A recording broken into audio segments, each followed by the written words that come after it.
Morning, everyone. I am launched. And today we're going to talk about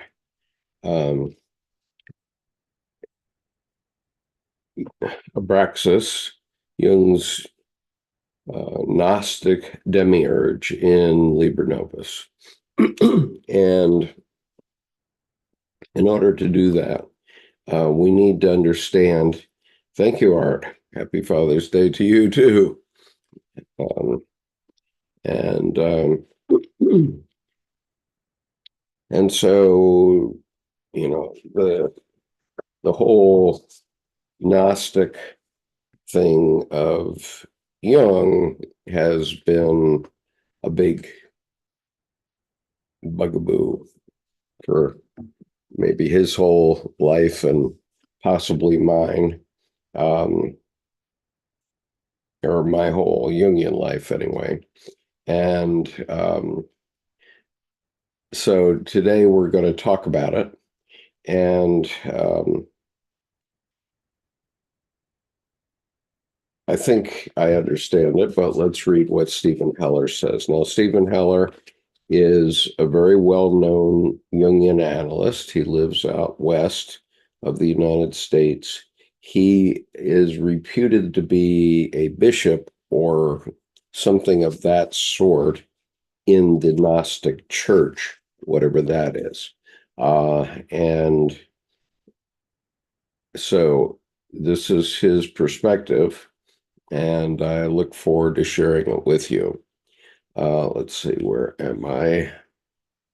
I'm just trying to get my screen going. Okay. All right. So we're going to talk about this, and I will read, and when I have something to say about it, I'll stop and we'll have some conversation about it. So Abraxas, Jung's Gnostic Demiurge and Liber Novus. Of course, the Liber Novus is what some people call the Red Book. Not me, but some people do.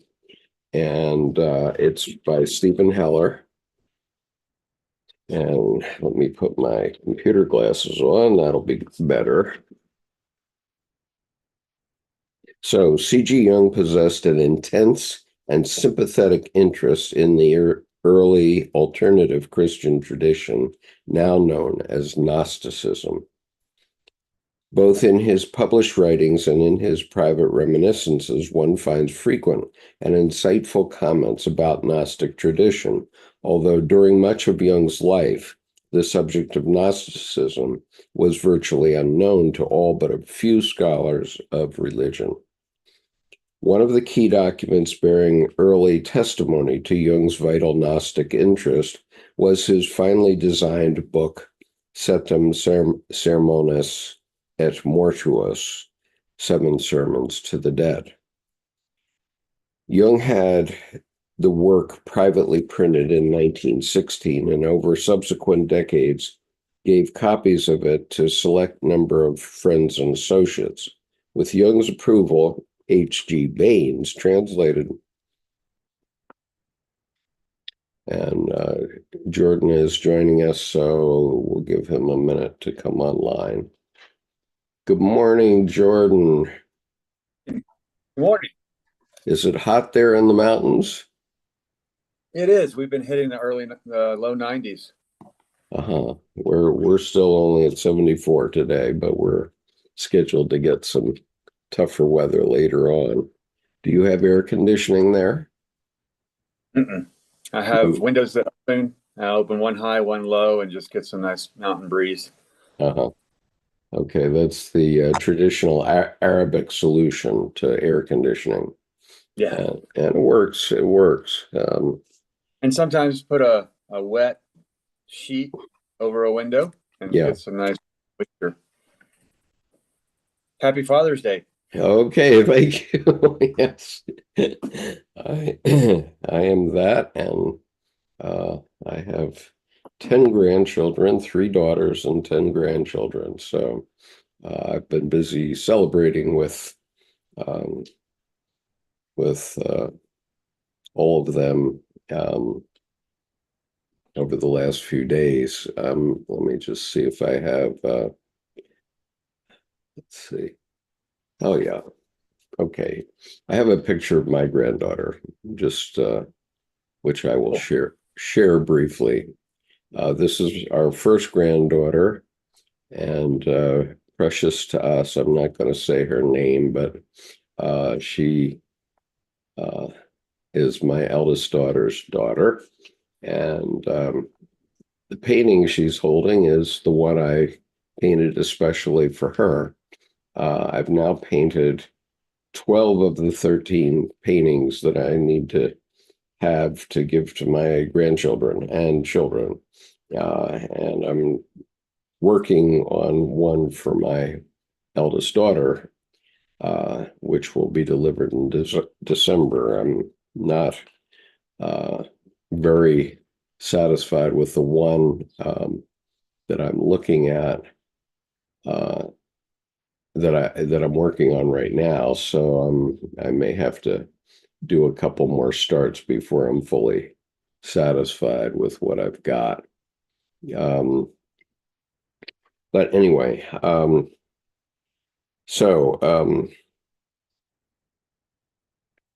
of the key documents bearing early testimony to Jung's vital Gnostic interest was his finely designed book, Septem Sermones et Mortuos, 7 Sermons of the Dead. Now, we've read that at the end of the Red Book in Scrutinies, where it now appears. I don't know that Jung intended for that to happen when he was creating his Red Book, but Shamdasani, Dr. Shamdasani decided to include it as Scrutinies. Jung had the work privately printed in 1916 and over subsequent decades gave copies of it to a select number of friends and associates. With Jung's approval, H.G. Baines translated the text of the sermons into English, and this edition was privately printed in 1925.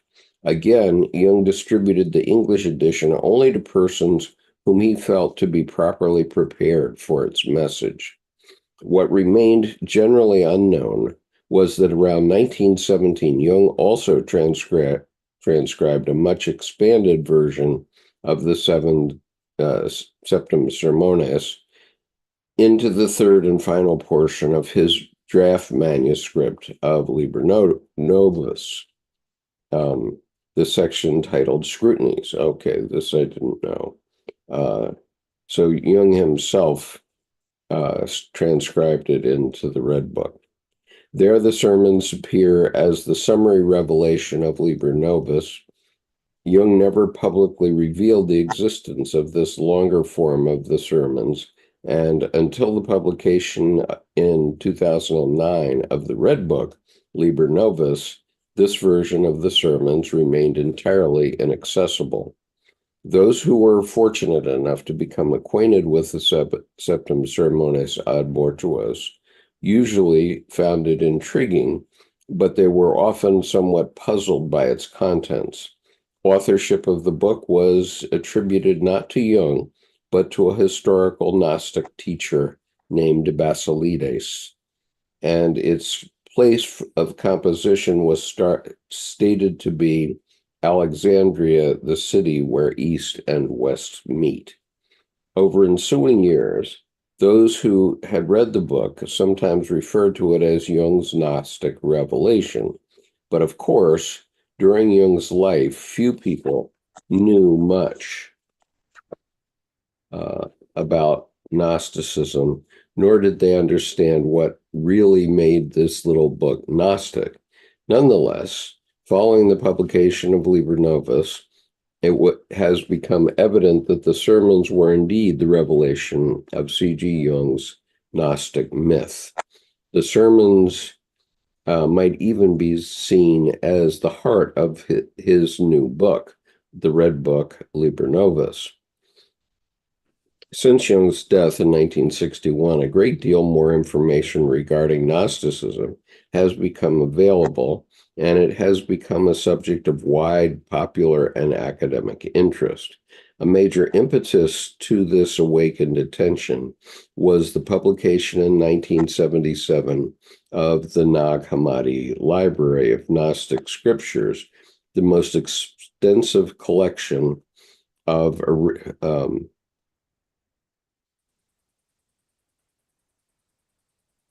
a publication in 1977 of the Nag Hammadi Library of Gnostic Scriptures, and most extensive collection of the most extensive collection of original writings of the ancient Gnostics discovered thus far. The Nag Hammadi texts have shed new light on many details of the Gnostic mythos that were previously obscure. They also help place Jung's Gnostic tract into a broader context. The Septem Sermones ad Mortuos has proved over past years to be a difficult book to categorize. Some writers have termed it a cosmology, but that remains an inadequate formulation. The document might perhaps more accurately be termed as a psychocosmology, since Gnostic scriptures typically approached their psycho-spiritual themes in the form of myths.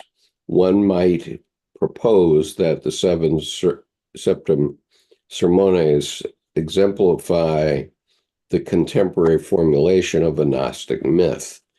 Though Jung's text is not identical with any pre-existing Gnostic myth, it is nonetheless related in form to many ancient Gnostic texts that have come to light over the last century.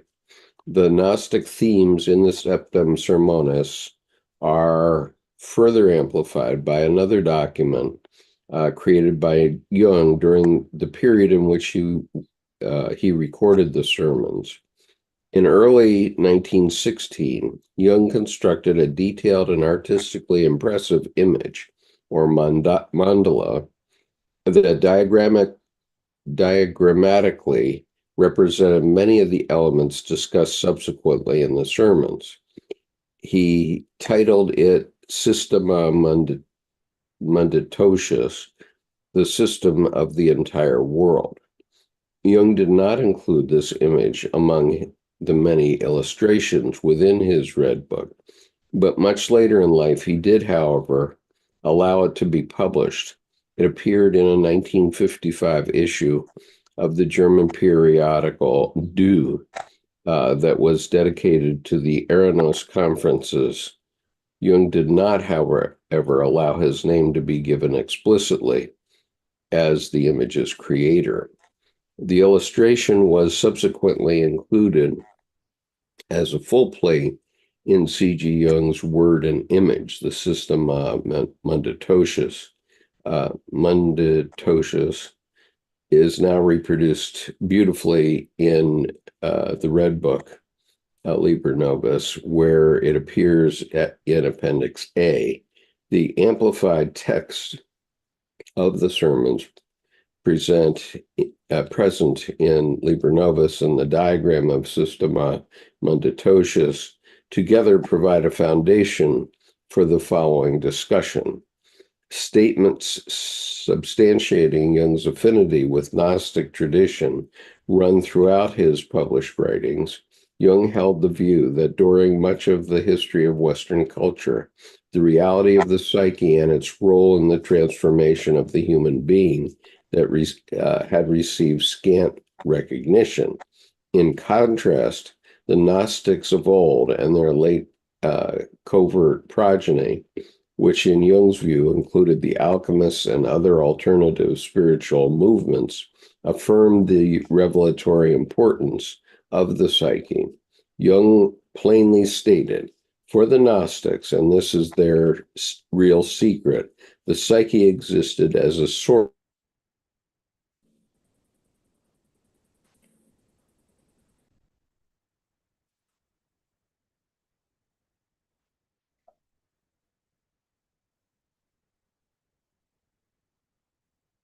own statements, Jung was one who knew. The visions, myths, and metaphors of the Gnostics confirmed Jung's own experiences recorded in Liber Novus, and this circumstance created a bond that joined him with the Gnostics of all ages and places. Okay, I'll stop there. That's the opening part of this essay. Did you get your book? I did. Okay, good. Your video, yeah, finally, they're good to support them, but so I know in the future, give them 6 weeks. Yeah. Your video froze up at right after the psyche existed as a source of knowledge. Just FYI. Okay, well, I'll look for that, and I'll also look for this image in a moment.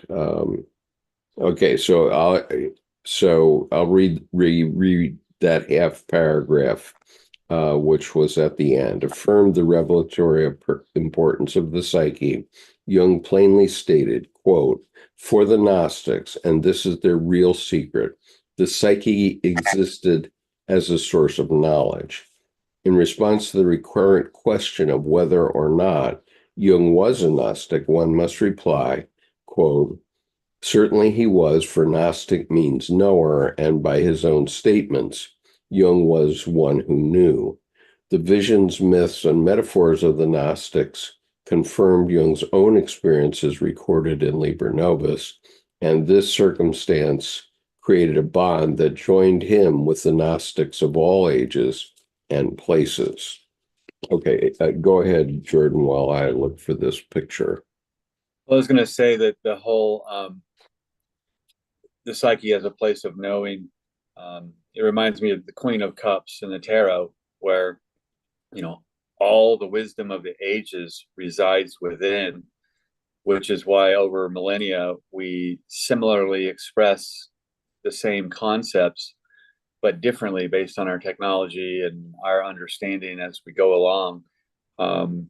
So that really, like your experience, your numinous experience with the novel, mine with oil painting in 1991 to 1994, we all often have similar experiences that we that come across differently.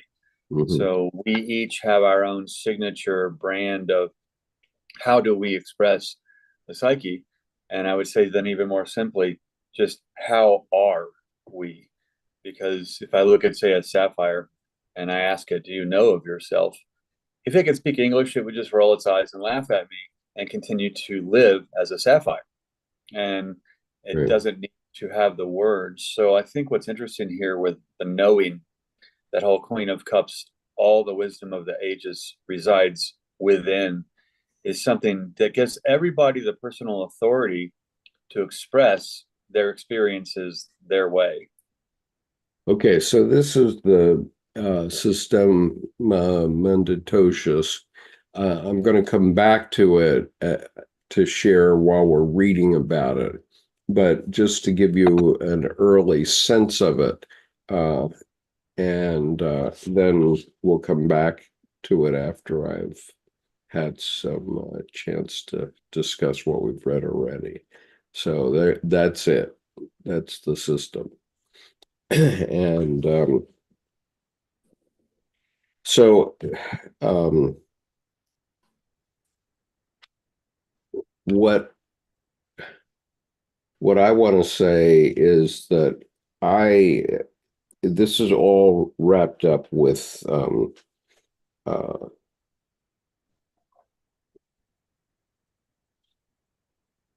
well, I've lost my train of thought here, but I'll come back to it. This is the disadvantage of getting old, but many people will remember my experience in the chapel at the Naval Academy, where I was seated in a very dark chapel, and I was very upset and not feeling very good on this day, which was September 6th, 2020. 16. And I decided to go to the chapel just to clear my head. It was before I had painting as a way to do that. And so I just went to the Naval Academy Chapel, which is about 2 miles from where I'm sitting. And I went in, it's open during the day. And I chose a specific pew that I like, which looks up to the left on a stained glass window that's done by Tiffany. And so I just want to set the stage a little further. When I went in, it was like 10:30 in the morning. The chapel was completely dark. There was not a single light on in the chapel. It was only light from the windows that were there. And so I went over to these pews that face left and right. They don't face toward the altar per se. And I sat in this one pew that I like that allows me to look at this stained glass window, which is quite beautiful, as you can imagine. And I was sitting there in the dark in an attitude of prayer, and suddenly I felt light on myself. And I looked up, and this is what I saw. And I immediately said to myself, oh my God, nobody will ever believe this if I don't take a picture of it. So I took a picture of it. And so here you can see the Tiffany stained glass window. And above the Tiffany window is another opening up in the dome of the chapel.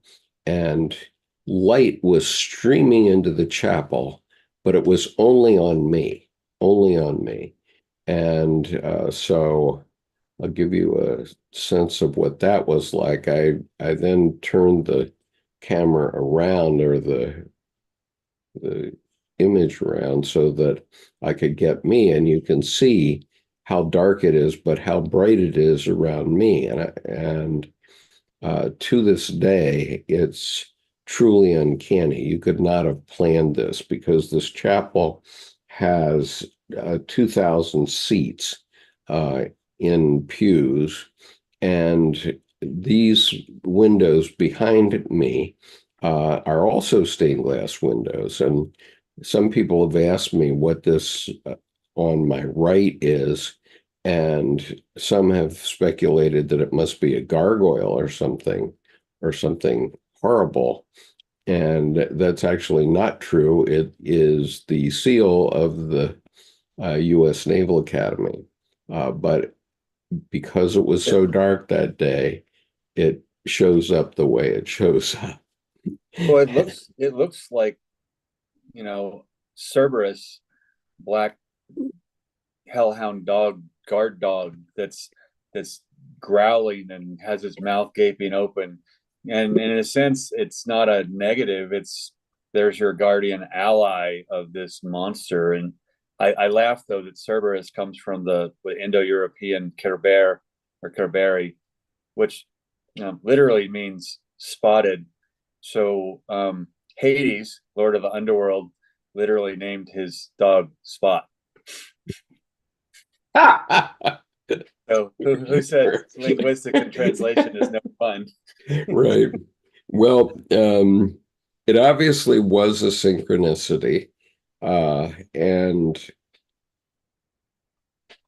it was quite numinous to me. I mean, my attitude in that moment just changed like that. And from being very depressed to being, wow, look at that. Isn't that amazing? And it's sort of at that time that I was convinced of my analysis of the video of Carl Jung answering the question, do you believe in God? Because, as he said, I have no need to believe, I know. And so that was a sort of a Gnostic moment for me. I've had many others. I have synchronistic things happen to me almost daily.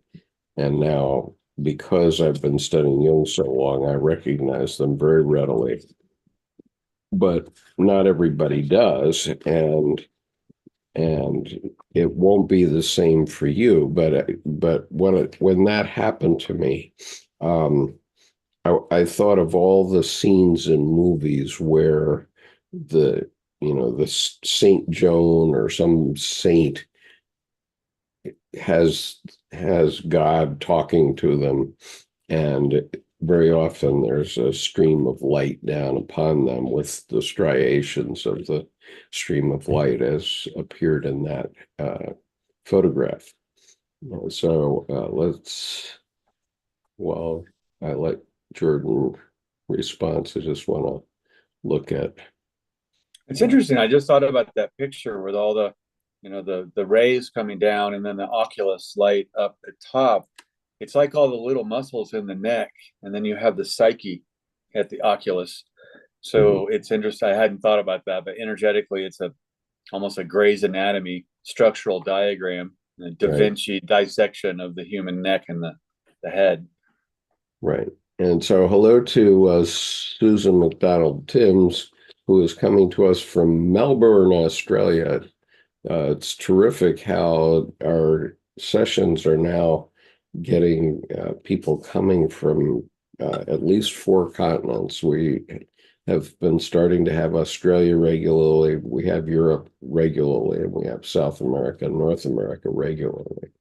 And Svenlieko, I can't pronounce that name, but he says, hello, Abraxas image manifested in my garden, which is I'm building since 2020. The layout of the garden looks like images of cosmograms of the Abraxas displayed with 2 columns alongside of it and a big eye over its head. Susan says, is it frozen for everyone or just me? And the answer was, it is frozen for everyone. And I did go back and read that section. And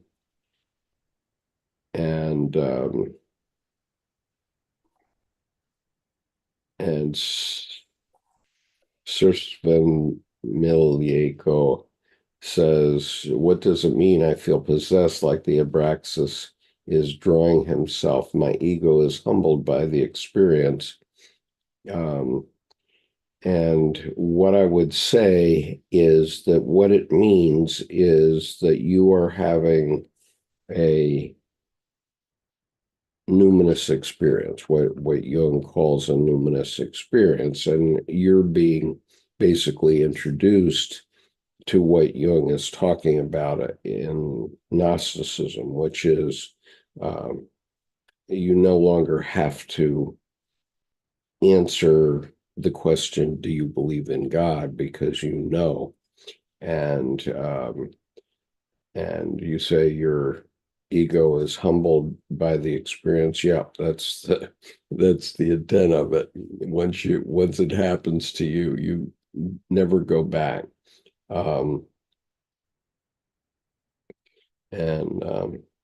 So okay. Let's see what else we have. We had a number of other comments about the thing not playing, but I think we fixed that. Another thing with Jung saying the psyche existed as a source of knowledge, even beyond the Queen of Cups, all the wisdom of the ages resides within. I could make the statement of God not being male or female. God is simply the universe. And then I don't have inner divinity. I'm a fractal of that, which means I am also God. You are God. Everyone on the YouTube audience is God. Yeah. And the only limit to my shift focus and redirect scale actionable transcendence is my imagination. Mm-hmm. So, I can move around and move through in and out. And instead of being metaphor or description or definition, simply when someone says I am, then they are everything. And in a sense, there's a center of the universe piece, but not everything revolves around me. I just have the context of I do have my own center. And from that Right. point, I can, consciously give your heart enough breathing room to expand out and naturally take up your space and connect rather than reaching. Right. And so the gist of this, and I'm just going to say it, it's not a secret, and I'm just going to say it out loud, is what Jung discovered subsequent to Nietzsche saying God was dead and we have killed him, is he found where God lives, and that God is not dead, and he found how God goes about doing the work of the Godhead. And essentially that adds up to the psyche is God, is your God, and the collective unconscious, that's the unconscious of the psyche, of course, and the collective unconscious is God. Now, we have a collective unconscious that comprises 8.5 billion people.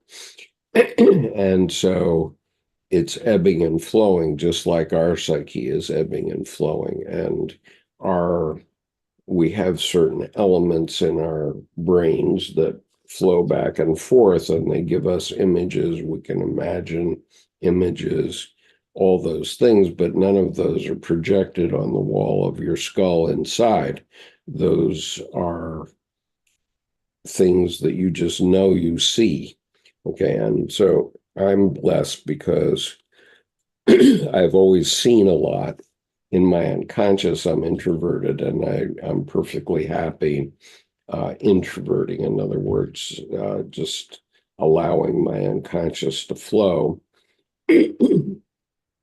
And partially this is because when I was a little boy, before I was 5 years old, I traveled across the United States with my parents 4 times. And each time took about 10 days, because in those days we had only two-lane highways all the way across the country. And so we could only make about 300 miles a day. And then we would have to stop at some small motel somewhere to spend the night. And those are some of my favorite times, because we got to have pancakes and things at the diner that the next morning, and I still remember that fondly. And in one of those trips, my mother had to do it by herself. So this occurred in 1952, when I would have been just before my 6th birthday. And my father had been assigned to Kodiak, Alaska for his next Navy duty assignment. And so we were going to Alaska for 18 months, and my father had to go ahead of us up to Kodiak. And so my mother had spent the summer in Philadelphia, and after being separated from my dad for 4 months, they decided it was time for her to come to Seattle and get shipping to Kodiak. And you could only get that shipping if you were physically in Seattle. So you had to report to Seattle, say, we're here, and then they would send you. And so that process took 2 months. I mean, the trip across the country again took about 10 days. And then in Seattle, we had to stay in a motel, a pretty crummy little motel, for 2 months waiting for shipping to Kodiak. But finally we went. And in all those travels, I wasn't much of a conversationalist in those days, and my mother did what she could to keep the conversation going, but it wasn't easy with a 5-year-old.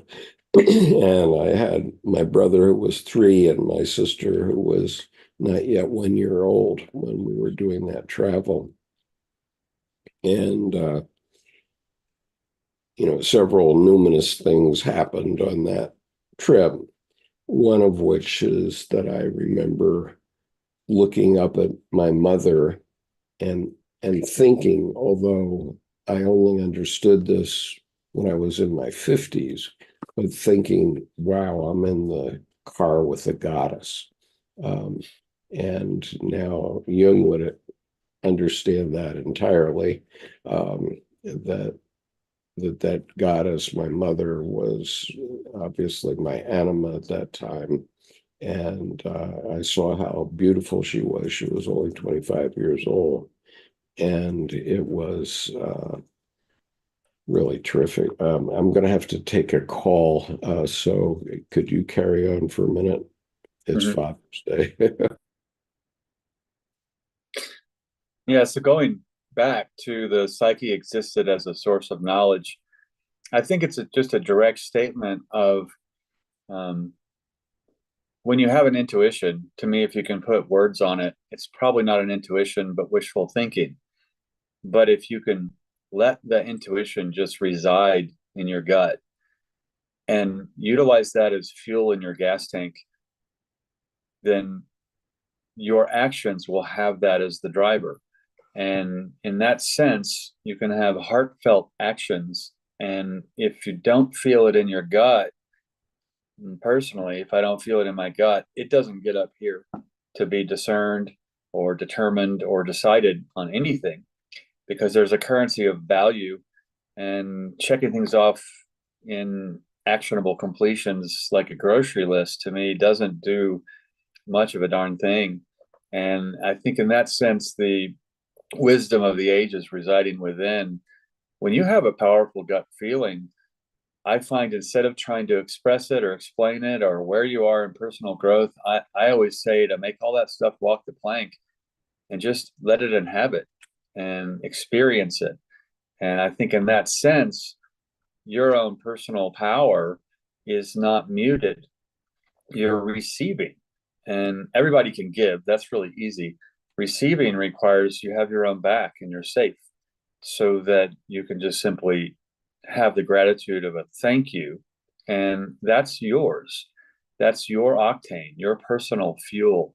And so I think with this, the psyche existed as a source of knowledge, starting to experience where it enters you. It's not just up in the head. How does the body keep the score in terms of, what's the customs agent? Where's the bouncers? What comes in? What does not come in? And in that sense, I always suggest don't waste trouble. The treasure lives in the trouble. And with intuition, reasons are always unreasonable. It's the opposition of thinking, which is reasons and rationale. So, with that intuition piece and the psyche as a source of knowledge, I always suggest just take what I call the midnight ocean and gaze into an image for 60 seconds. No thoughts, no goals, no priorities, no outcomes. Just as if water fully supporting you, the ocean, but make it the night ocean and a midnight ocean, and really experience your psyche as an extended source of knowledge. So how much have we disclosed? Oh, it's just the whole universe. Right. Well, God is in everything. And it's quite interesting to listen to Paul Simon's new album called Seven Psalms. And Paul is now, he's 5 years older than me, so he's approaching 83, I think. But last year he published this new album called Seven Psalms, and it's quite wonderful in many ways. And I'm not going to tell you about it. I'm going to ask you to go listen to it for yourselves, because it's just a wonderful edition, and it's wonderful to see Paul Simon, who I've followed since I was maybe 19, I guess. So he was 24 when I saw him the first time at my college, and his body of work is just amazing. It's right up there with Dylan's work, which won the Nobel Prize for Literature, and I think Paul's is equal to that in many ways. So we'll see if the Nobel Committee ever figures that one out, but I'm for it.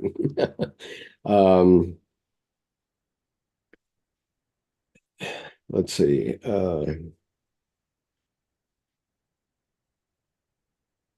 Sri says there's a physicist that I have listened to, and his name is Federico Fagan, with Bernardo Kastrup. Amazing. And it's Essential Foundation. I do know Kastrup has written a book about Jungian spiritual practice and so on, but I don't remember the name of it right now. And so, okay. So we just a minute.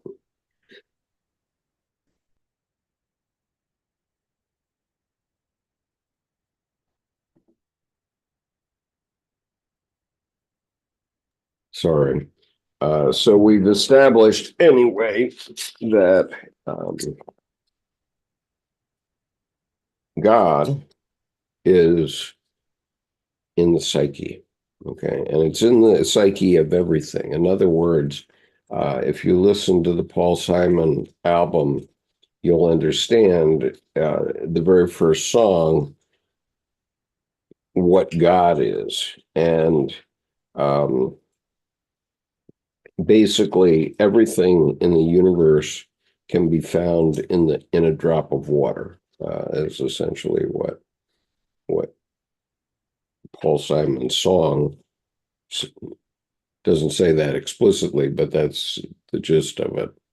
And so like I'm going to, pardon? William Blake's quote, that heaven in a grain of sand, that I'm not remembering the whole thing.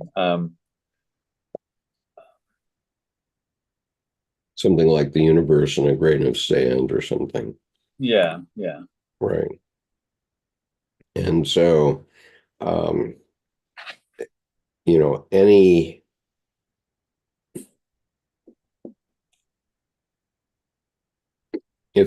the universe just started all over again, the results would be the same. Something like that. Although, maybe they'd have different, the results would appear different, but they wouldn't be different. It's just the universe doing what the universe does. So everything that's behind me and everything that you see here, and actually you're looking at a screen that's on your desk that has nothing to do with me physically, all of those things are the same thing, basically. Well, and with the wisdom that resides within, we all each experience familiar things differently. Mm-hmm. And then cyclically through life, we experience familiar things differently. And my joke is that when I am aware in the moment that I'm in a milestone in the moment, there are two things. One, I'm comfortable with the not knowing and absolutely have no clue. But two, it's the universe kind of presenting one of my cycles to me again and saying, "Hey, Jordan, are you still a dumbass? Here, try again." Yeah, something like that. And Ron Weasley here says infinity in a grain of sand, right? That's it. Yeah, thank you. Yeah, that's correct. Okay, so now we're going to go on with the myth of the Demiurge. The myth of the Demiurge originated with Plato, I'm going to have to excuse myself for another call. I only have 2 left. I'll be back to you. I'll keep reading.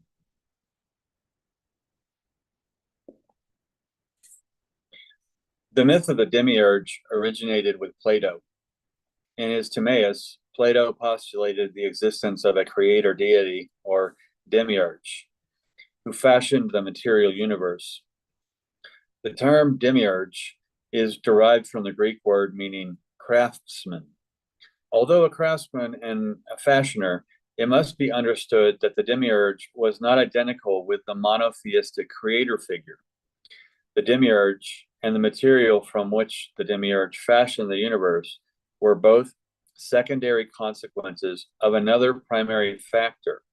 The Demiurge is thus an intermediate architect, not a supreme source.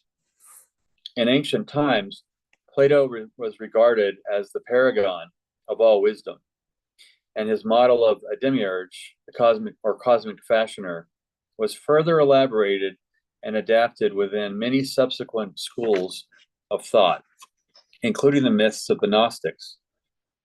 Gnostics envisioned the demiurge as a subordinate supernatural power that was not identical with the true, ultimate, and transcendent Godhead. The presence of a myth about this demiurge became a signal characteristic of Gnostic systems. Taking note of the sometimes distasteful character and conduct of the Old Testament deity, Gnostics frequently identified the latter as the demiurge, a being that was not evil, but still of questionable moral stature and limited wisdom. It has long been apparent to some students of Jung that in answer to Job, he characterized the divine tyrant who tormented Job as a classic Gnostic demiurge. This divinity, as described by Jung, was a being who lacked wisdom due to having lost or forgotten his feminine side, his Sophia, wisdom.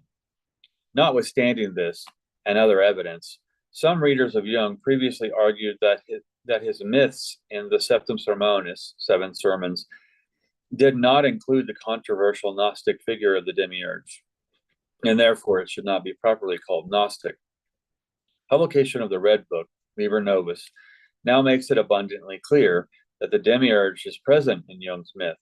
Indeed, Answer to Job is unmistakably a reformulation of the Gnostic myth disclosed to Jung in Liber Novus and within the 7 sermons.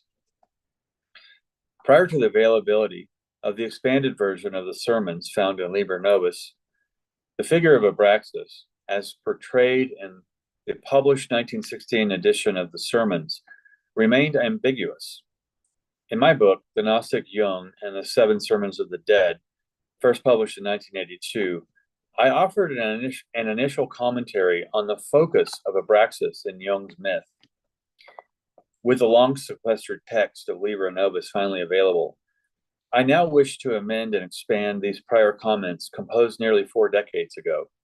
Based on documentation in Liber Novus, the figure Jung identified as Abraxas has finally and indisputably been divulged as a classic Gnostic demiurge.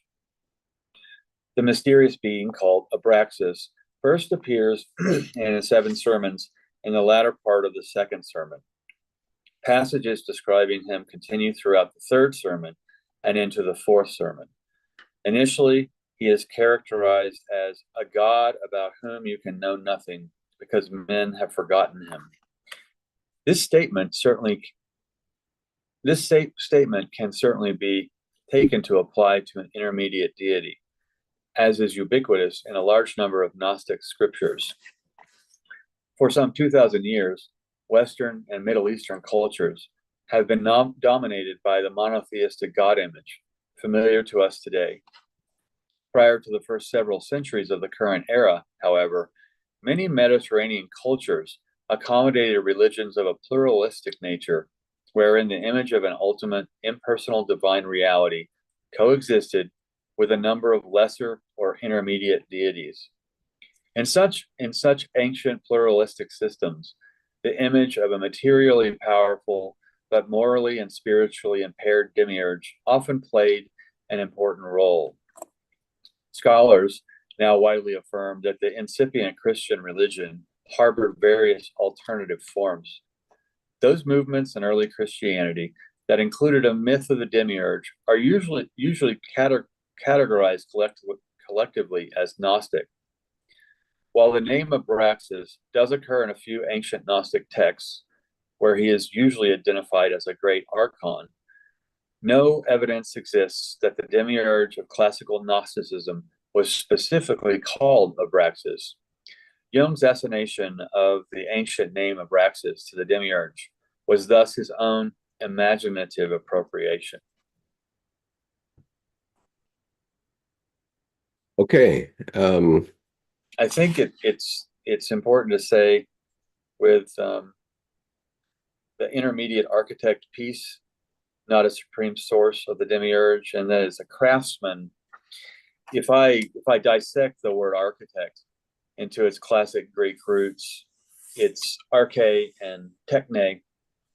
And simply put, arche is to create, and it's formless, it's inception, it's first spark, it's gut feeling. And techne is to make, distinct from to create, which is to put together, give form to the formlessness of that creation, and basically roll the creation in as the heart of the matter, fuel in a gas tank, so to speak, driving the actions of how things are put together. So then that arche techne, the intermediate architect of the Demiurge, I think there's both the unconscious to create that's very, very clear, and the conscious to make that's often very, very unclear, but it's still lived into being actionably. Right. Yeah, I was just thinking, I mean, Stephen Hoeller has gotten into quite a bit of the scholarship here, and what Thomas Arsted pointed out in his essay is that once you have scholarship, then you have old scholars who just defend their turf, and nothing new emerges from them. And I was just looking for the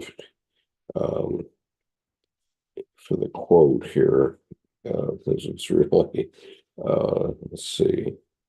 Yes, here it is. Okay, so when you have a lot of scholars doing stuff, here's what Arst said. Edinger's statement is only understandable if one puts aside the discourse of academic sociologists, cultural theorists, and professional philosophers, opening up to the sphere of the individual core experience, in the sense of Carl Fried Graf Durkheim or Jung's experience of the self. One approaches the psychological, religious, spiritual, and metaphysical realms of life that are generally thought up to be off limits to by today's postmodern academic establishment. Nothing causes greater tedium and disregards the central questions of our time more than the ignorance and prevailing bustle witnessed within the self-referential and detail-obsessed chairs of our university institutions. In all likelihood, nothing revelatory will come from their discourse. And so the point being that once you get scholars involved and they start arguing how many angels on the head of a pin, then nothing new emerges. Okay, so let me take a look at what we've got. Sherry says Federico Fagin's new book is Irreducible Consciousness, Life, Computers, and Human Nature. And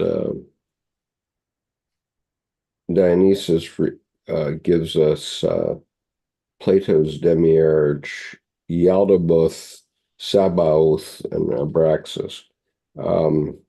Okay, so I think to respond to the intellectual piece of you get the scholars involved, well, it becomes pecking order, and pecking order makes for really piss poor order.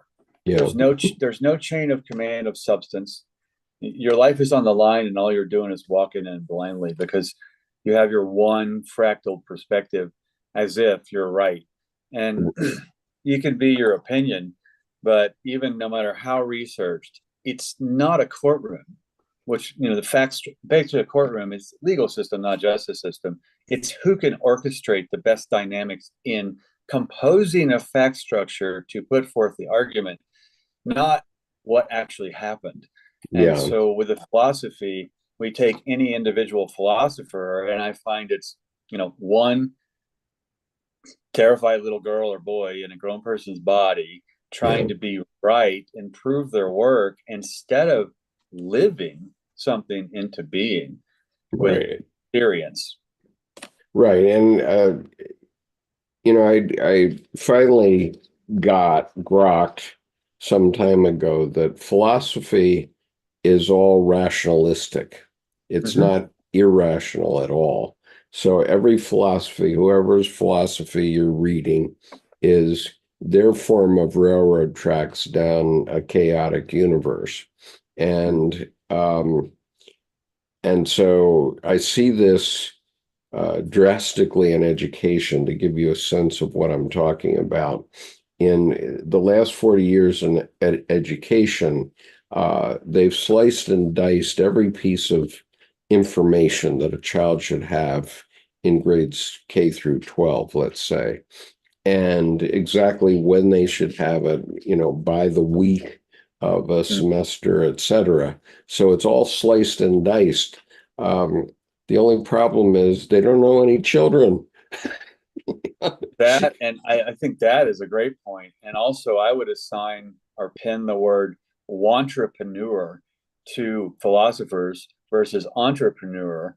And my definitions of those are wantrepreneur is 95% research, talking about what they think they might want to do, and then 5% action, wondering why they got nothing done.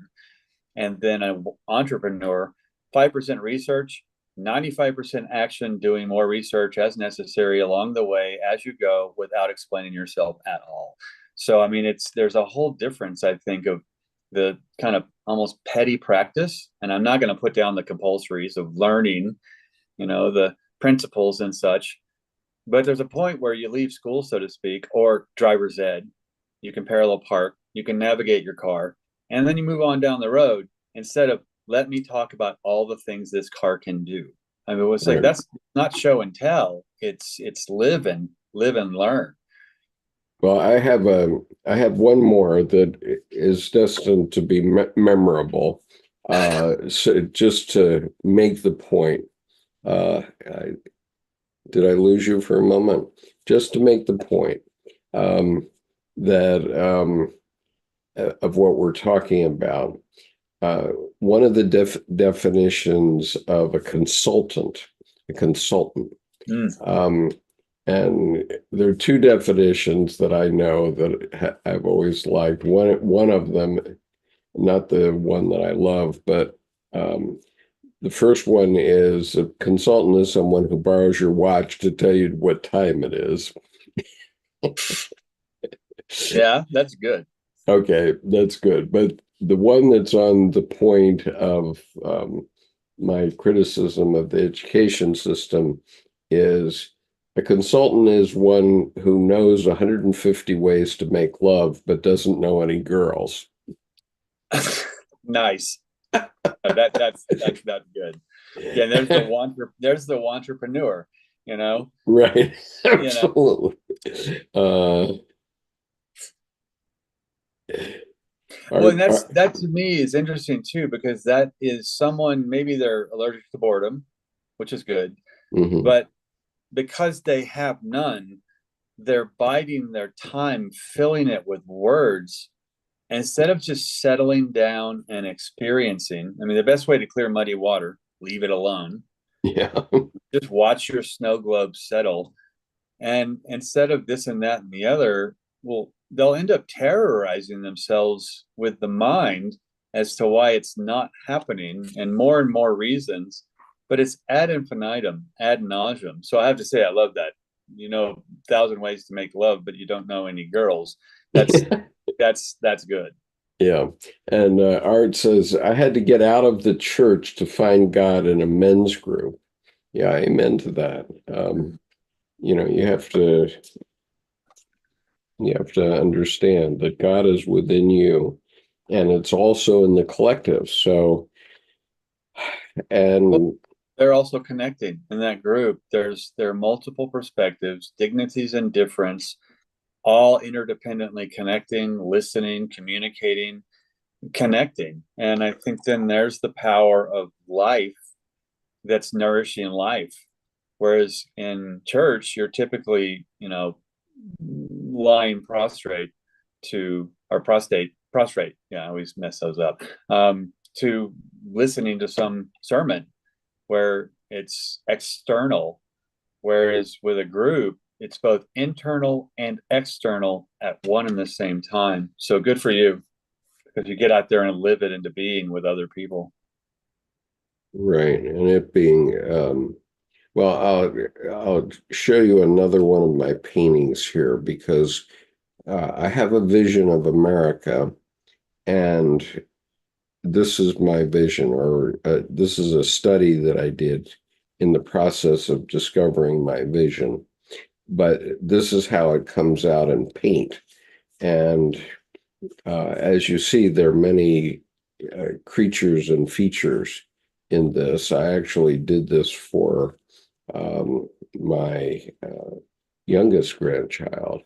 And she doesn't know it yet because her birthday is until next January, but I've put it in for framing. And what happens in this, what seems to be very random. So you could think of this as all the chemicals that are running around in our psyche. And they're very random. They're all interacting all the time. But once you do this process that I use in my paintings, you get a lot of things that you can recognize. So, for example, here I have a dolphin jumping out of the future, and here I have a whale breaching, among other things. Okay, there's lots of other stuff here, and it's the point about it is that you can, these paintings are alive. You can never look at them the same way twice. You always find something new in them. And what it does by looking at it, it's actually a mirror of your unconscious, and it makes accessible the healing power of your unconscious, whether you know it or not. That's what it does. And, that's the whole purpose of Jungian psychology. The quote that we often repeat, the purpose of Jung's whole psychology is to make accessible to us that healing power which resides in our unconscious. And that was from Lawrence Jaffe's book. And I think to unpack that, I mean, the healing power of the unconscious, that's the gas tank in the car of your life. It's toxic and intense and potent, except when you harness it in the gas tank, you don't need to think about it anymore. And so really, to unabstract it, your life itself is your own healing power when it's lived, instead of looking for some next thing to fix you. I mean, my 5 words are always complete, never finished, lifelong. Drive. And so the soldier that's in the trench in a desperate battle, and he's praying for some God out there to come take him and save him? Well, he might get saved by being killed uh, Mhm. by the God that actually exists. Um, and and so it's best to, take your fate and get on with it. Um, Well, and I and think that brings up the points of inspiration and motivation are really unnecessary. You need just the discipline and discipline of continuing to apply in action what right, is going on within. Come back to the present in that trench yeah, and live it out. yeah. So, as I'm doing these paintings, I mean, as it happens, that painting and some of my earlier ones, I have held the person that I'm painting for in my mind as I do it. And somehow that emerges in the painting. Um, and and so I'm going to be interested now. I've been working since January on a very large piece, 40 inches by 25 and a half inches, that is actually Vision of America #1, and these are all studies for that. And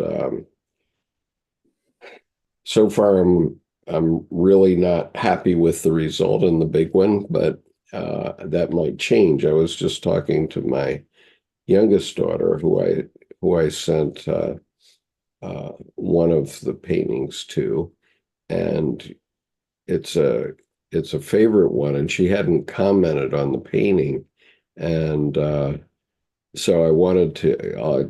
I'll show you the one. Everybody has seen this, I think, um, but here, this came out. This is what popped out of my head from the collective in March. And I sent this to my #3 daughter for her birthday. And I call this the Grinch because here's a being, right? And inside the brain of the being is the Grinch, and inside the Grinch is this monkey that's hard at work, working on the brain. And up here, up here in the upper right, we have evil being split in two, and here's an eye here and an eye here, and evil is giving us a giant finger as he's sucked out into the future. And here we have an elephant standing on the head of a pin. And finally, down here we have the high priestess who's heating up the uh, creative wellspring in this painting as according to what we're working on. But in other words, it's you may see other things in this, um, but um, but the point is, it's a mirror, and I actually like that one, and and and as I was going along, there were weeks that I didn't like it, but I kept working, and finally, and there were weeks when I said, "Oh, I can't give this to my youngest daughter because she has small children, and it's too scary." But sure enough, she liked it, and I decided I should give it to her. And so, I think it's interesting there because when I hear people say that, I often say, well, it's not them that is scared. That's you. They're probably going to tell you the fairy tale of what's really going on because they're going to get it. yeah, I and mean, out of the mouths of babes, wisdom out of the mouths of babes. yeah, It's not some random lightning strike and they got lucky. They're still connected fully. And so I think listening, it reminds me of last summer or last spring, um, little girl walking with her dad, and he's like 6'10" and she's 3 feet tall, so her arms way up here, and yeah, she's going to be a future chiropractic's whole career. Um, she tugged on her dad's arm, and he said, "Well, what is it?" She said, "You feel sluggish." And he said, "Oh, it's just the wind. Shopping with you puts it back in me, but this wind is just, ugh." Well, it had been gusting from 0 to 50, 45. I mean, it was just 0 and then straight to 100 kind of thing. And she goes, "Oh, it's okay, Dad. Nature's just having to breathe a lot harder to birth spring." There you go. It's like, oh, yeah, whoever she was, wish her the best in life, because that kind of thing is priceless. Right. Susan McDonald, Tim says, a quote from Alcoholics Anonymous goes, "We found the great reality deep down within ourselves. In the last analysis, it is only there that he may be found. Seeking him there, I'm now sober 20 years. And of course, as many followers of this channel know, Carl Jung was sort of the seed that got Alcoholics Anonymous going. Much to his surprise, he didn't realize that he had had a patient. Bill W. had been his patient, and or actually, I think it was Roland that was his patient. And Roland had told Bill W. about his analysis with Jung, and it was based on that they created Alcoholics Anonymous, that Bill W. created Alcoholics Anonymous, and Jung did not know that for 30 years, okay, Right. because that analysis of Roland occurred in the late 20s, I think, and it was only in 1960, I think, that Bill W. wrote to Jung and talked about the fact that it was what he had said, which had been the starting point of Alcoholics Anonymous. And so thank you, Susan, for quoting that, because that sort of in a way confirms. I never have done anything with Alcoholics Anonymous, but we can see that there are many people who are involved in 12-step programs who already understand this and understand what we're talking about here. And so it's a question of just pulling it all together. So And Joshua, go ahead. Susan's quote too, I think really is important, because pain is required in life typically, but suffering is a choice. And I think we suffer when we look outside for solutions. Yeah. Now we can look outside for counsel and for guidance and just connection and perspective. But I think when you look within, at first it could be stormy seas and interference, pattern, chatter, and suffering. But then you find the treasure in the trouble, and literally you just get tired of the suffering and realize, oh, there's pain. And guess what? That's mine. And then you find within deep, like Susan said, that what you need. And that, I think, then reactivates your life and in a sense evens the keel and moves you forward from within, not from groping without. Right. And I'm going to skip the accolades to Skip here. I appreciate them, and they're duly noted, but I don't want to be sound that way. But I will mention William Baker says, after a few years of dedicated work, why did Jung stop writing the Red Book? Thank you for your effort, for both of your efforts. And appreciate that. Right. And the answer to that question is that in 1928, Jung met Richard Wilhelm, who had been a translator and missionary in China. And he had come in contact with and had translated something called The Secret of the Golden Flower. And Jung, the reason Jung hadn't really pushed his ideas along up until that point was that he knew what he knew, but he didn't have a connection to the human species yet. He hadn't figured out, you know, um, alchemy was resonating with him. The Gnostics were resonating with him. He had his own experience, which is the Red Book. But when Wilhelm came to him with the secret of the golden flower, which was thousands of years old, and Wilhelm had translated, it suddenly made Jung connect Chinese alchemy with Western alchemy, and helped him understand where all these things came from. And so the result was that he said, I couldn't continue on with the Red Book after that time, because he now knew that all these things connected, and there were a lot of things that he had to start talking about.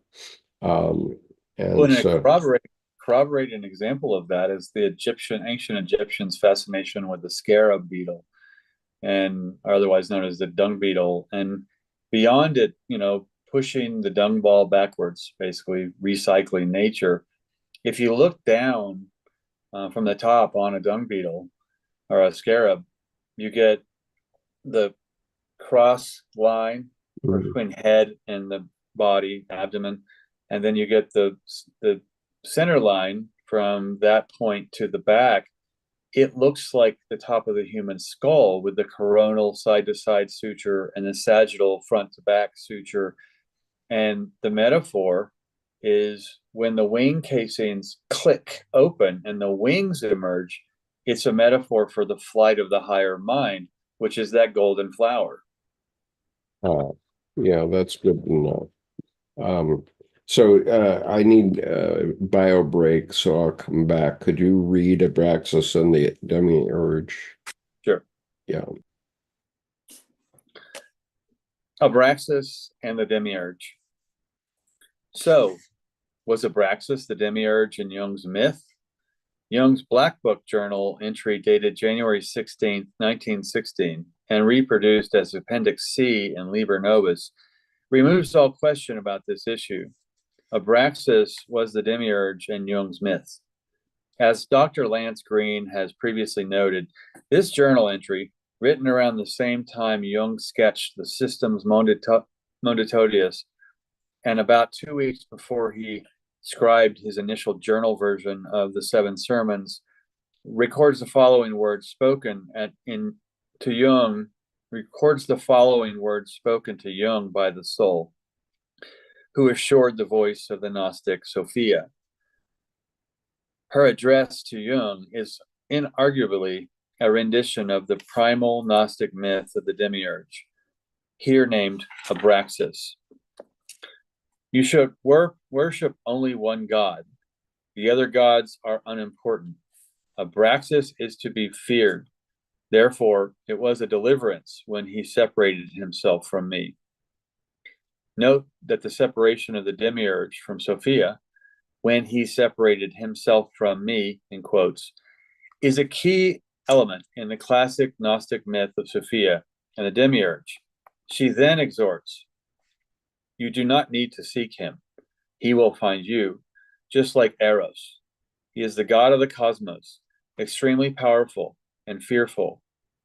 He is the creative drive. He is form and formation, just as much matter and force. Therefore, he is above all the light and dark gods. He tears away souls and casts them into procreation. He is the creative and the created. He is the God who always renews himself in days, in months, in years, in human life, in ages, in peoples, in the living, in the heavenly bodies. He compels. He is unsparing. If you worship him, you increase his power over you. Therefore, it becomes unbearable. You will have dreadful trouble getting clear of him. So remember him. Do not worship him, but also do not imagine that you can flee him, since he is all around you. You must be in the middle of life, surrounded by death on all sides, stretched out like one crucified. You hang in him, the fearful, the overpowering. This journal entry unambiguously identifies the figure of Abraxas, who a few weeks thereafter appeared in Jung's initial journal version of the sermons as the Demiurge of classical Gnostic mythology. The identification of Abraxas with the Demiurge is further established in the draft manuscript of Liber Novus, where in several passages Jung substituted the term ruler of this world, in quotes, for the name, in quotes, Abraxas, that was originally recorded in his Black Book journal. At its beginning, Jung's Gnostic theogony in the sermons describes an ultimate, utterly transcendental source called the Pleroma, and then a number of intermediate deities, including God the Son, S-U-N, the Devil, Eros, and the Tree of Life. In addition to these figures, the entire third sermon is devoted to introducing the demiurgic figure of Abraxas. In the fourth sermon, Jung summarizes, immeasurable, like the host of stars, is the number of gods and devils. Every star is a god, and every space occupied by a star is a devil, and the emptiness of the whole is the pleroma. The activity of the whole is Abraxas, only the unreal opposes him. Only the unreal opposes him. The version of the sermons included in Liber Novus contains several crucially important additions to the original text that was printed in 1916. In this expanded 1917 manuscript version, Philemon is identified as the speaker, presenting the sermons to the dead. Basilides was the speaker of the sermons in the printed version. The text incorporates questions that Jung asks Philemon about each sermon, along with Philemon's answers. Philemon also adds extended homiletic commentary upon the content of the sermons. All of this additional material enriches and further explicates the meaning of the sermons. After the first sermon, Jung's initial question addressed to Philemon voiced his concern that the teachings in the sermons might be regarded as reprehensible heresy. This query bears the characteristic of a rhetorical question. Philemon replies that the audience to whom the sermons are addressed, in quotes, the dead, are Christians whose now abandoned faith long ago declared these teachings to be heresies. This commentary might be interpreted to further imply that a large number of people in our culture are now abandoning their traditional religion and are thus prepared to listen to ancient heresies, wherein they may find answers to their own portentous questions. Philemon's statement is clear and to the point. Philemon's words here. Why do I impart this teaching of the ancients? I teach in this way because their Christian faith once discarded and persecuted precisely this teaching. But they repudiated Christian belief and hence were rejected by that faith. They do not know this, and therefore I must teach them. Philemon's words are eminently applicable to the problem of religion in contemporary Western culture. Religion in much of Europe has reached an unprecedented low point in its history, and allegiance to the Christian tradition in the U.S. appears to be diminishing. Jung frequently pointed out that the God image in a religion and culture is of crucial importance to the well-being of the collective psyche, and therefore also to the well-being of the individual. A major factor inducing the decline of the Christian religion in the West is unquestionably the disappointment people have come to feel with the traditional monotheistic God. Right. And so I think it's important to note monotheistic lowercase g God. So he de-emphasizes the proper noun and puts as the monotheistic God one of many. Right. And so here's the question, Jordan. Why did the Christian church, meaning the Catholic Church at the time, persecute the Gnostics? crowd control, because if everyone thought that, it'd be bad for marketing. Right. Precisely. I mean, if you know thyself, you need no church. I mean, Right. nature is your church because you are nature. Right. And so humanity has known the significance of know thyself since the time of the ancient Greeks, because that's that's the message of the Oracle of Delphi. Um, and I think it's that all marketing too is then if people know that if you know thyself, so to speak, or know thyself, not so to speak, just do, you realize that an external divinity is just a surrogate parent, and you got to leave adolescence and become an adult. And so growing up, you don't need to petition-y ask questions of permission as if I need to ask if this is okay to do, not right or wrong, not sense or nonsense. Does it nourish your life? So I think in that sense, it takes the church as a surrogate parent, and you hatch from it like a seed cracks the seed husk and leaves it. And you grow out into the world, GROW, out into the world.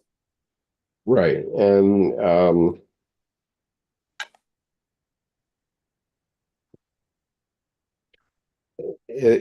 we all live with the spirit. Okay. Some of us don't know that, but if your spirit is strong, it will carry through in ways that you can't predict. So one of the reasons that I'm doing these paintings this year and making gifts of them to my daughters and grandchildren is that those paintings are a manifestation of my spirit. And as long as those paintings exist, my spirit will continue on living with them, regardless of what happens to this old suit of clothes that my spirit wears and presents itself as a persona. Um, and so, uh, when so when we're doing this, when Jordan and I are doing these sessions, uh, we're intending for them to be available as long as YouTube will keep them available. And that might be a long time because, uh, it's very common for us to have a 300 hits in one week after each presentation. And then we get hits on other uh, articles right along. So, for example, the Seven Sermons to the Dead, we read and did commentary on those. I don't know when were we finishing up, about March or April of this year. So you can find those readings and commentaries there. And then there's another playlist where I read the Seven Sermons straight up without commentary.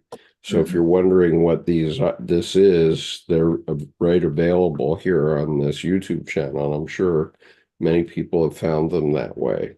Well, that brings up a good point. It's a good suggestion or lesson, where look how long we took to read a book. I mean, it wasn't speed reading at 1,568 words a minute with 96% comprehension. This was word by word, paragraph by paragraph. And I think the operative analogy there, to me, that's a suggestion: treat your life experiences the same way, like a turtle. Really slow steps, a flat foot that fully experiences the ground under its feet in support, and also slow enough to where you experience the space between each step. And so you're not hop skipping and skipping stones through your life across the water. You can immerse. And I think the tortoise or the turtle is a great animal totem, suggestion. I won't even say metaphor, suggestion of, the hare the tortoise and the hare. It's a manic pachinko ball. Look, watch me dive. Look, look. It's like a 4-year-old on the diving board. Right. Cool. But the tortoise, the turtle, is kind of how we read these texts.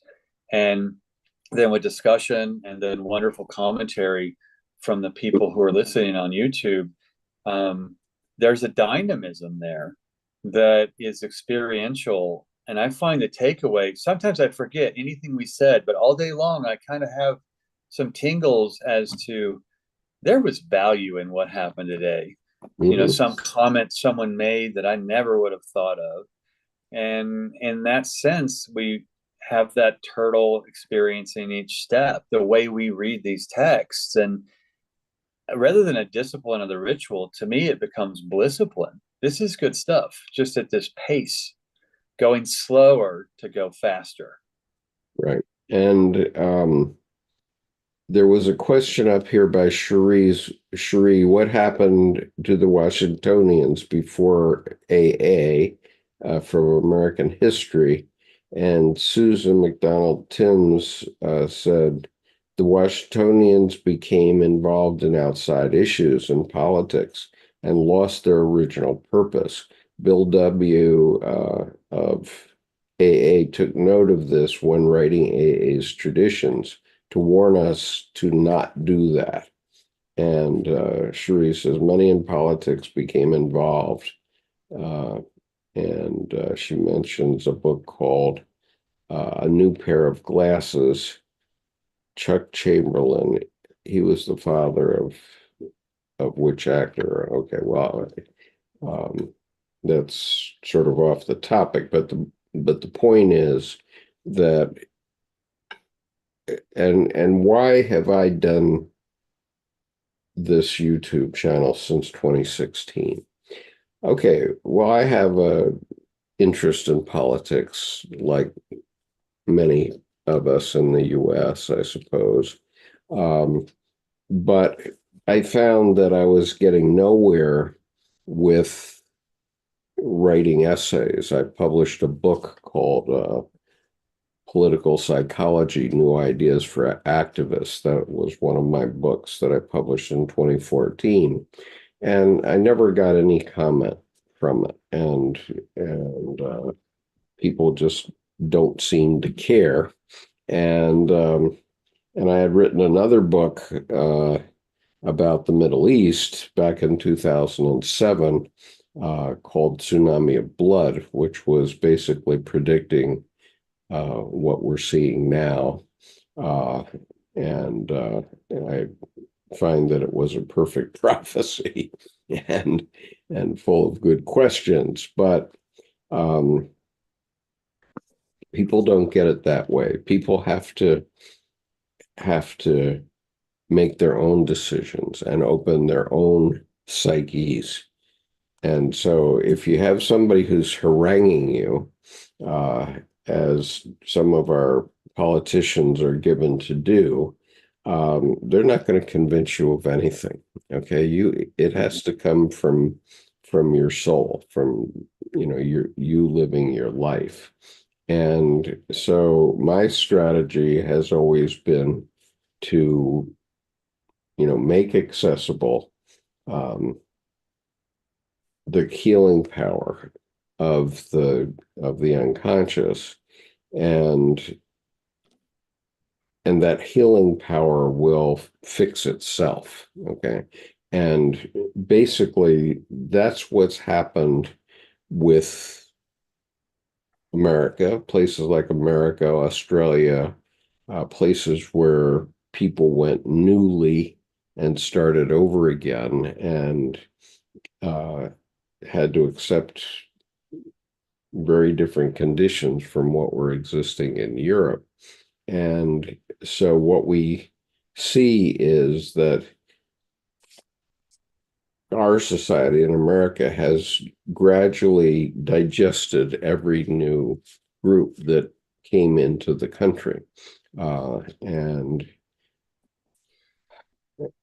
obviously many new groups faced criticism and bigotry at the beginning of their time, but now they're they're valued parts of our society, and so that is often bloody. That's why I wrote an essay called "There Will Be Blood," because the point is that the only way the human animal learns is by blood, and by, in this case, your blood, because you have to um,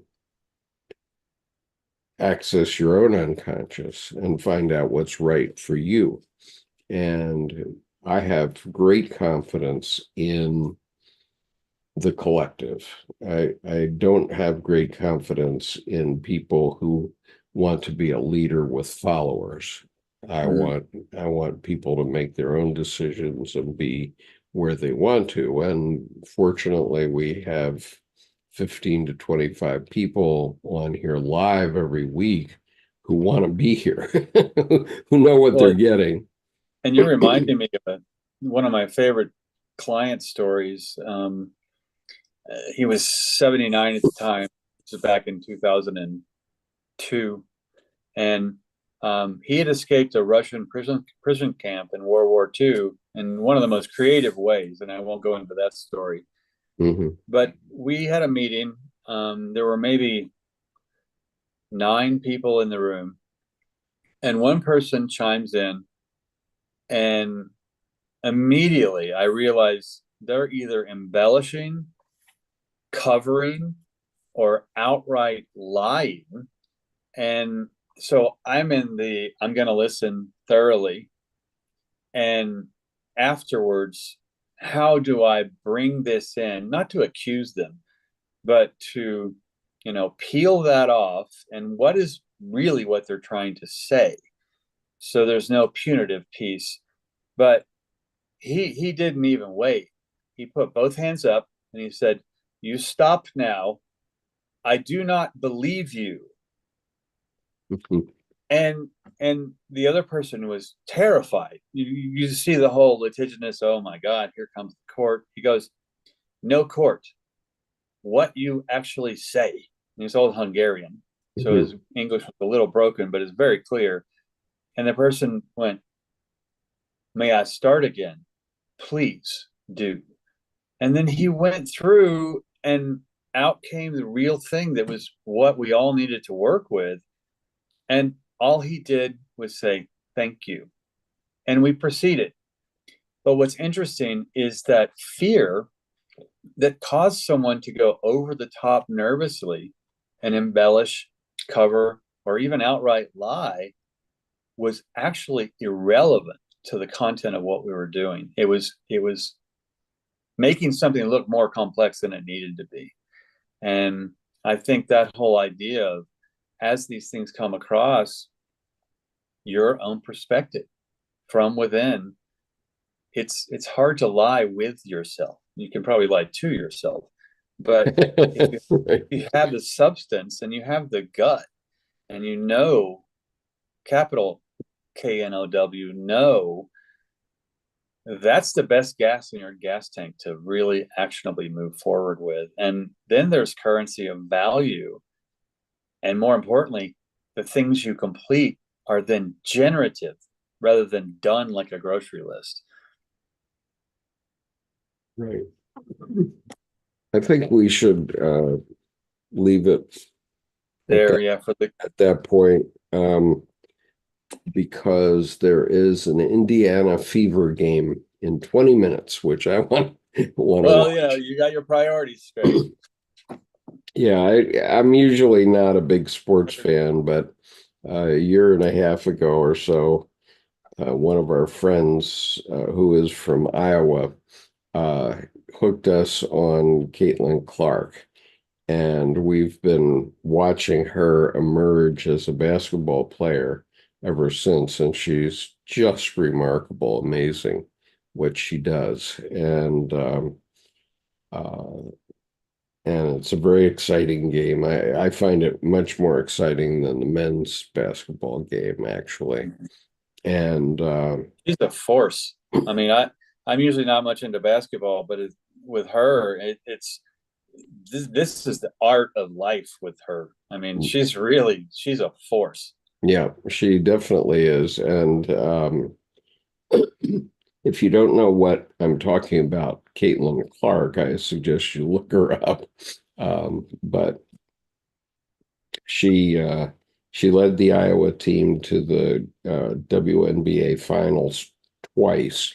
They Mhm. lost both years, but Caitlin was this year's number one draft pick for the WNBA, and it's been interesting to watch her emergence, just watch her spirit Mhm. emerge into the WNBA because, of course, the WNBA is all top-notch players that have been in the league for some of them for a long while, and not just a bunch of college kids, right? Mhm.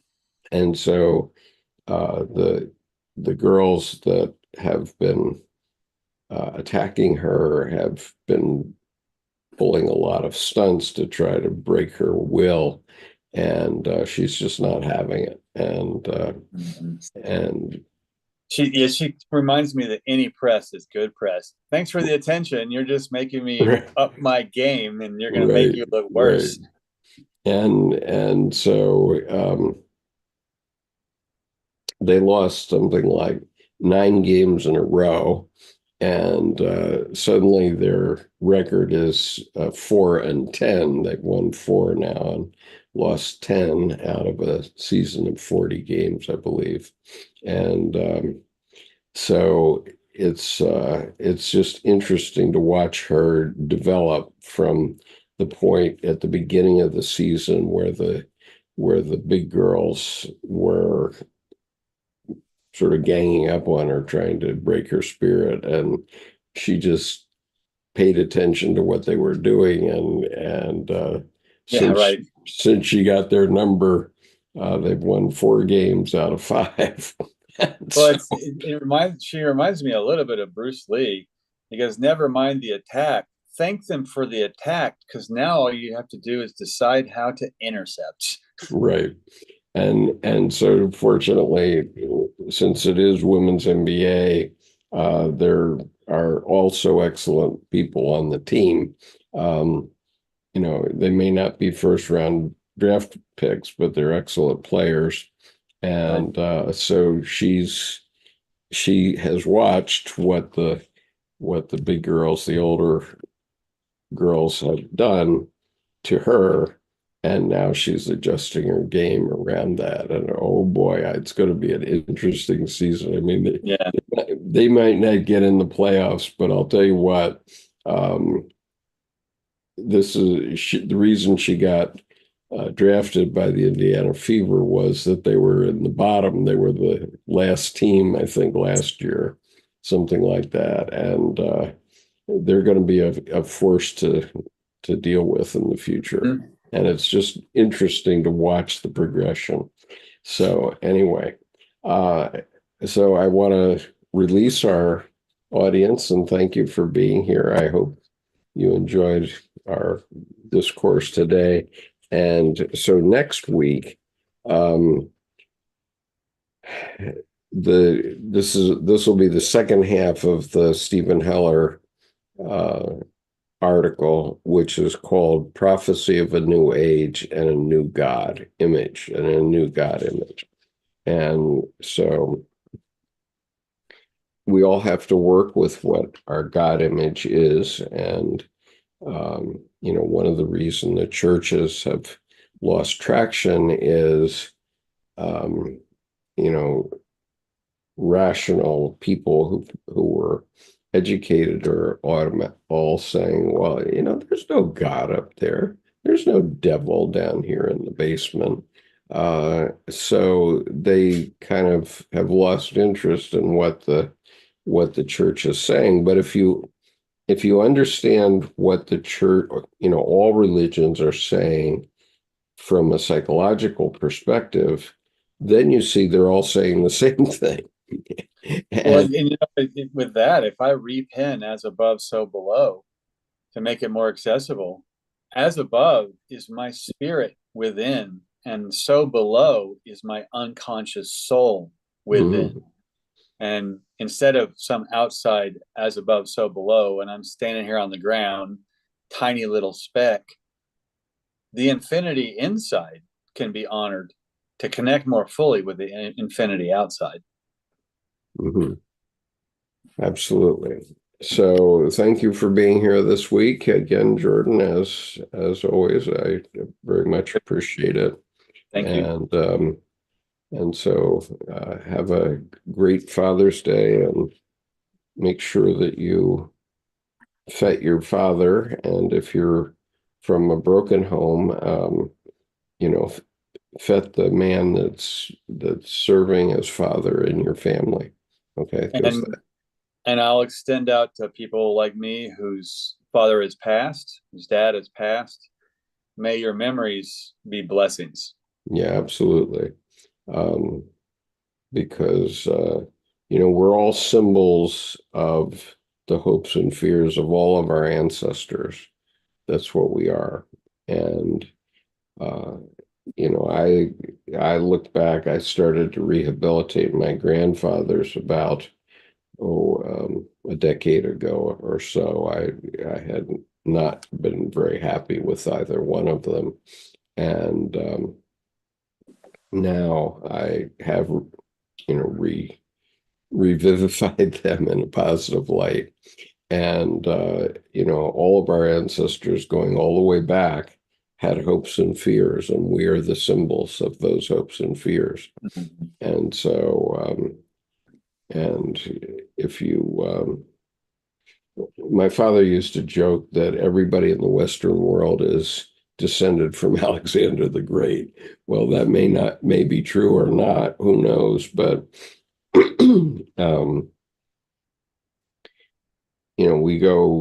we go a long way back with our spirits, and so do all other creatures on the earth. And so anyway, peace, everyone. Have a great Father's Day, and do celebrate. Bye-bye.